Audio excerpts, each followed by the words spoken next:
Ez itt egy víz-víz rendszerű hőszivattyús rendszer. Nem a külső hőmérséklethez képest kell felfűtenünk a belső tér hőmérsékletét, hanem ehhez a standard 14 Celsius fokos hőmérséklethez.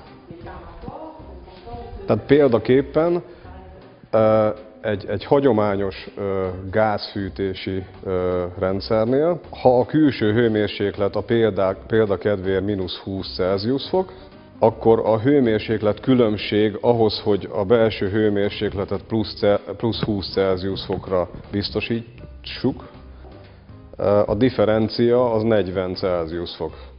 Ennél a rendszernél a fix 14 Celsius fokos vízhőfokhoz képest kell felfűtenünk 20 Celsius fokra a belső hőmérsékletet. Profitez d'une différence thermique de seulement 6 degrés en toute saison, pour chauffer à moindre coût en hiver et pour apporter une fraîcheur sans pour autant dégrader l'environnement en été.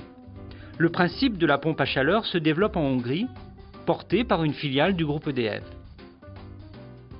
Tapasztalat szerint 1/4, 20%-nyi energia befektetéssel működik a rendszer, és egy 120 négyzetméteres családi házra vetítve évente körülbelül 1900 kg széndioxid kibocsátást lehet elkerülni. 1900 kg de CO2 économisés en une année pour un logement de 120 mètres carrés.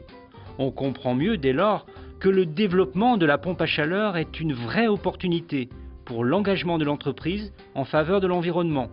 Et les perspectives sur le marché hongrois sont plutôt prometteuses.